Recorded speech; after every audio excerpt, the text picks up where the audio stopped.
Hello everyone, so it's a new video and we continue to work on good question on what we continue to work. Well, in fact, my tail cone for the second RV10 is completed. My wife finally helped me and we put all the rivets in, so now it's all done. Well, except that cover, which goes here, right, the top skin, the last one, which has to be installed at the very end, and which is recommended because from my experience with my already flying RV10, that skin you want to put at the very last moment, since you will need that access there. Believe me, you will. So, well, now I'm waiting for my wings, which are not yet in here as of middle July 2023, but I know it should be hopefully around August, September this year. My other RV10, as you can see, is missing left elevator. Why?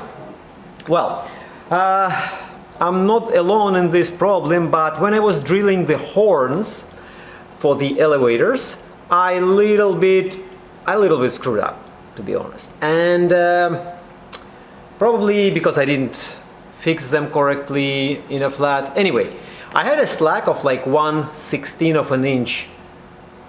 Like when I put it in the neutral, the right elevator goes 1/16 up and probably 1/16 down the left one. So it was not really nice.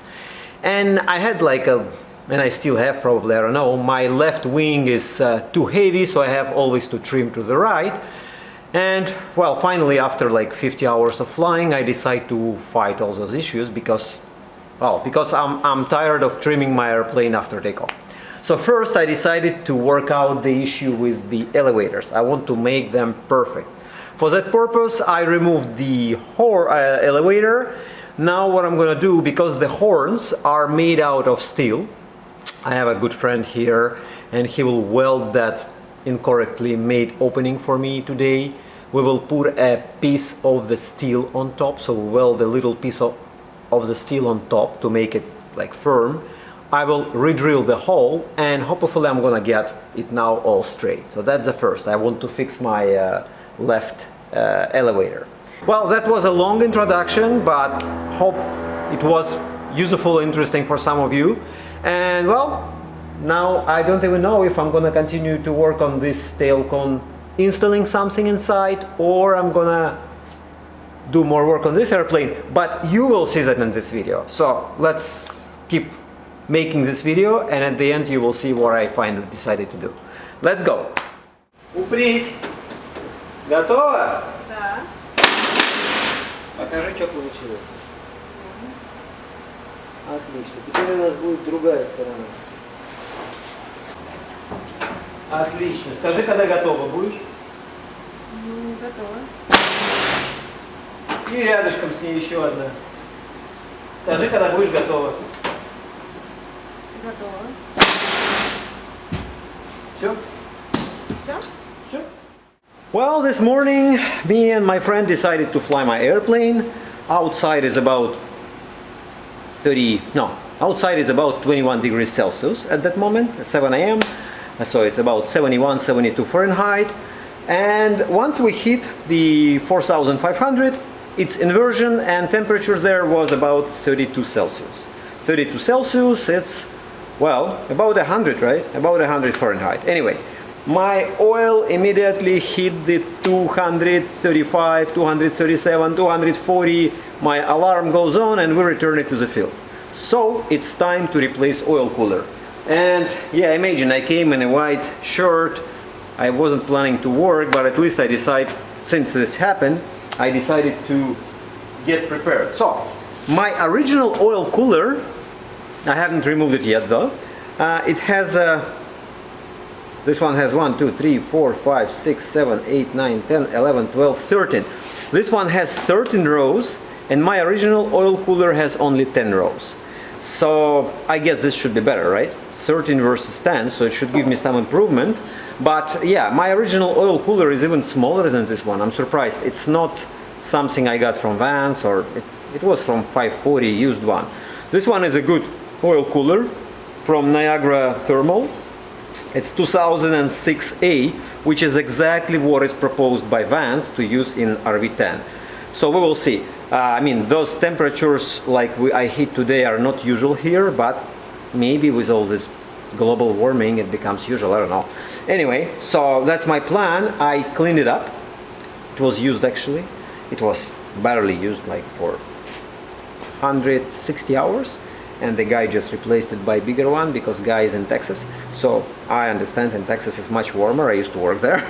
So yeah, that should fit my needs, and I will be installing it and I will report and say how that works. But I must say that, well, I will say about it later when I open up the cooling. I'll probably show that. Like, in my opinion, the way how oil cooler is installed in RV10 under 45 degrees, if you have any leaks under the cooling, so this is a nose proper there, oil cooler sits like this, there is like a hose here from cylinder number 6.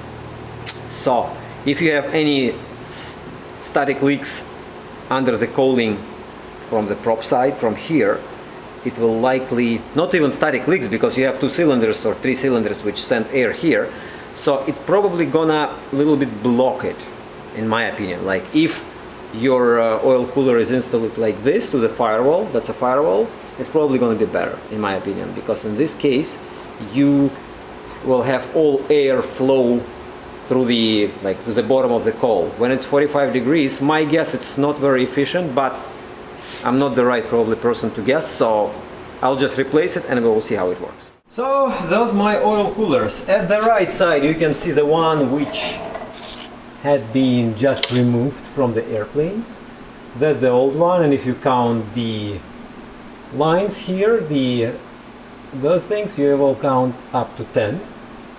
And at the left side, that's the one which I'm planning to install, which has 13, so at least 30% improvement.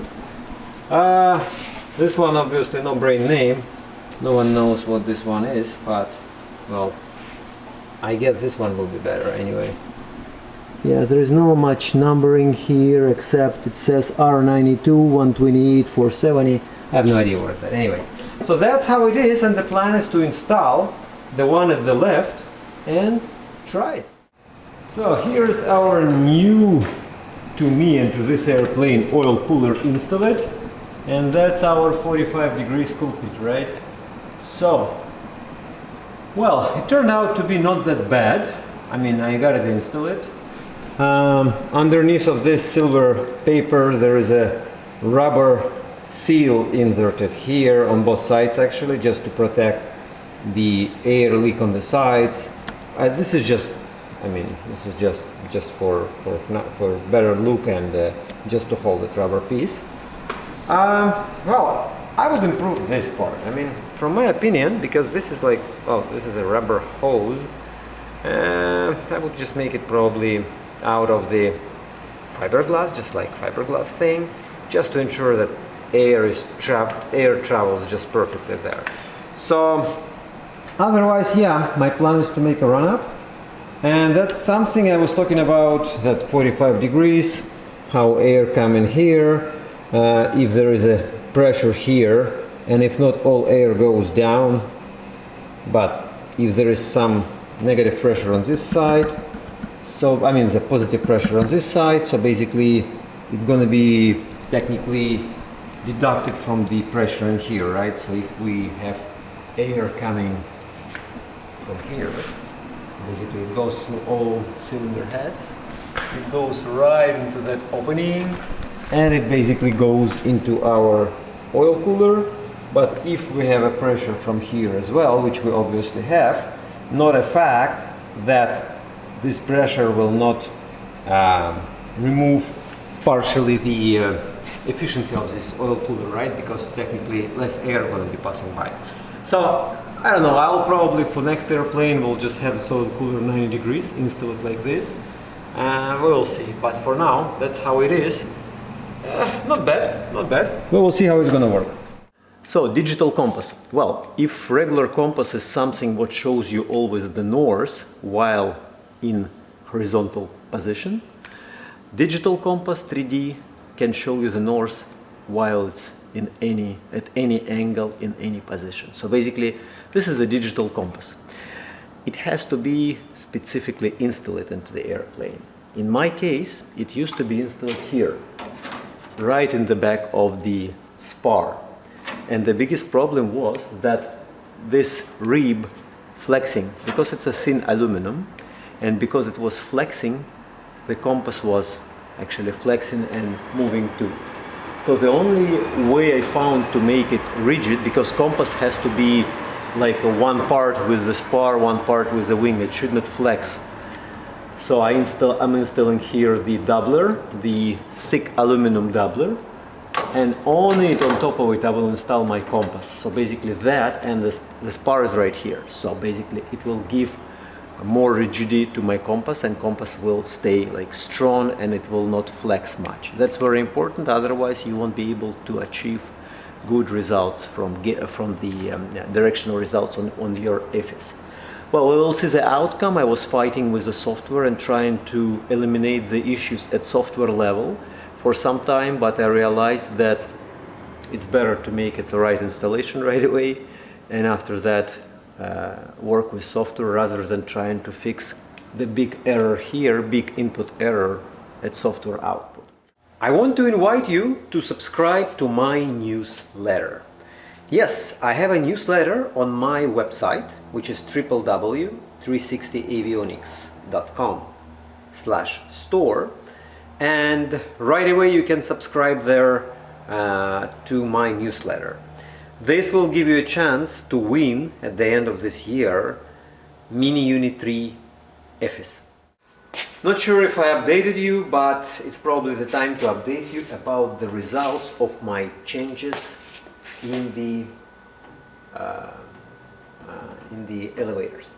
Remember, I was telling you the story that when I was drilling the hole in the horns of the elevators, I did it a little bit incorrectly, and that caused basically that when my, let's say, left elevator in zero position, like in trail, my right elevator was, if I'm not mistaken, higher by some amount. And I was reading about it a lot, and I was under impression that, according to what I read, that it should not change much, it's minor. But in fact, I found right away that my left wing was super heavy after the first flight. So, long story short, I finally removed the left elevator, welded the opening, re-drilled the hole, like fixed everything. Now they're both in trail, everything is perfect, and the airplane flies differently. Like it's really differently. Just to say that, first of all, no more heavy wing on the left. It's quite predictable now. As long as I have equal amount of fuel in both tanks. If, for example, of course, I have less fuel in the left tank and more fuel in the right tank, it's going to be obviously heavier right wing. But important to mention that that difference in elevators was giving that reactive moment, like yaw moment, and airplane was like, not yaw, sorry, rolling moment for the airplane, and airplane was rolling, right? So that's important. If you by mistake drilled it incorrectly and your elevators are, because I found this to be like a common mistake, maybe not common but mistake. Anyway, if you drilled it incorrectly, don't think that it's going to be okay. Most likely it's not going to be okay. Most likely you will notice it after some time, but just get it fixed. And in my case, fixing was simple by getting my friend, who is a professional welder. He welded that opening completely, and I re-drilled the new one. So it was made well, correct, and it should be nice. And my annual inspection is coming, so of course I will re-inspect that particular spot closely, just to make sure that no cracks, no nothing there. So that's what I want to share with you. Foxtrot Victor X-ray tower, line up runway 26 right. Line up to 6 right, Fox Victor X-ray. Foxtrot Victor X-ray tower, traffic ahead is in the right-hand circuit. Reference them for your right downwind departure, not above 2,000. Cleared for takeoff, runway 26 right. Not above 2,000, clear for takeoff, Fox Victor X-ray. What number can I tell you missed the call? It's correct. Hotel Tango Charlie, tower Full clear, power. touch and go, runway 26 left. Positive for 8. Charlie. 60. Confirm that's Hotel Tango Charlie for the eastbound departure. Foxtrot, Victor, Echo Foxtrot. Stand by. Hotel Tango Charlie, tower clear to touch and go, runway 26 left. Hotel Tango Charlie. Tower system 152, go for November, uniform 1,500 feet, over is one station, heading southbound, backing information. 2. Tango Whiskey Echo Tower right downwind departure, clear to touch and go, runway 26 right. 100. Tango Whiskey Echo. Your damper activated. 400. 500. Foxtrot Victor Echo Foxtrot fit ground, confirm it was eastbound departure for you. Well, so as you can see, the airplane is quite stable in flight in terms of the leveling now. Like there is north of 2 Mass Mountain, 4,500 westbound to Powell River. there is no like really heavy wing or something situation, so it's pretty stable. We have a little bit of turbulence today, a little bit, and it's actually unusual. I don't know why. And yeah, autopilot is trying to fight it, and also autopilot is trying to adjust for the altitude. That's what I do. I do some testing on the autopilot. Let's... Autopilot deactivated. Okay, temporarily deactivated the autopilot now.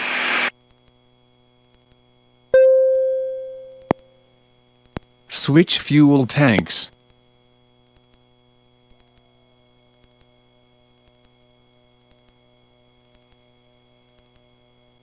So now I'm trying to adjust an autopilot with the settings on board to make sure it can hold an altitude within 20 foot. Right now we have about 16 knots wind from the east, from this ridge, and well, basically that creates some turbulent vortexes, so we have to pay attention more to controlling the airplane. I have only altitude hold now enabled, and my altitude is traveling up and down like about 40 foot, which is not good. I want it to be like within 20 foot. That's what I'm trying now to adjust my settings and make sure it's more precise. It's a good day, like this kind of little bit windish day. It's good for such tests, for such adjustments, because it allows me to better fine-tune the autopilot. Yeah, when you live in the mountain terrain, it's totally different from the winds are different from in the flatland terrain. Like in flatland terrain, you probably will never notice a wind of just, I mean, you are moving, right? So anyway, you are moving through the air, so assume it's a wind blowing you. But when you are in mountain terrain, it adds up lots of vortexes, lots of different motions of the air, and it makes it a little bit more complicated. Yeah, for those guys who probably watching my channel from Arlington area, Arlington, Washington state, well, it's funny, right? But every time you guys talking there, we hear it here, because coincidentally, we share the same 122.725 frequency, and that frequency is for all lower mainland here. No, not for all, but for like significant part of lower mainland. It's our traffic frequency, and it's your frequency for the airport there. Okay, how airplane acting in a rate 1 turn? Oh, pretty firm. I mean, it holds the altitude, so... Valley traffic, Cherokee Foxtrot Lima Lima Hotel at 3,500. So, me and Maria, we have made it to Van's aircraft, loaded up our wings kit. Van's folks here are great guys, and Van's aircraft team is really great team. Helped us to put all this in the truck, and now it's time for us to drive back. Maria, are you ready? Yes. Or you wanna eat? Yes. We're gonna eat something first. So as you can see, work is in progress non-stop. I haven't seen for a while so many kits ready, huh? RV8, RV10, everything is ready. So that's great, that's cool. Means things are moving forward. That's our truck, and we're gonna be driving now home. Well, so I'm getting ready for my spars assembly, and since it's my second time, it's interesting feeling. Like when I was first time opening up all those kits of parts, I was like, oh, holy moly, what that part goes where, or where this part goes to, right? But like when you do it second time, same type of airplane, so it's well, all parts looks very common. So like you already know, like those parts are the mounts for the flaps, for example. This is for fuel tanks. So basically, it's much easier to to recognize the parts. So it's pretty cool. Like, and you right away can see the parts, their differences, what is included, what is not. Well, that's cool, I must say. Yeah, so next video I will start to work on the spars. I'm now getting ready for that, like getting all my parts arranged. And yeah, next video we're gonna be starting to assemble the spars for my second RV10. And while I'm working on my airplane, I'm just curious where my kids are. Hi. Hi girls, what are you doing here? We have gymnastics. Okay, you're getting ready? Yeah. Elizabeth, you look cool with long hair. Nice. No, we're gonna do my ponytail right now. Yeah, you need to make her ponytail right there. Right. Okay, that's what I just did. Look. Dad, look at all these bumps right there. Oh, come on, just use some water and... You use some water. No! Dad, it's supposed to be flat. Alright, so that's the end of this video. And, well, basically, it wasn't really long, right? But I included what I did during this past months. And, as you know, I'm now ready to proceed with my wings kits. So, I promise there will be another video soon. And after that, another video. I will be now, again, recording the videos of my assembly, and you can always take a look at my older videos of my first airplane build, and of course I encourage you to look at my newer videos of my new airplane build. So have fun and see you in the next video. Have a good one. Bye.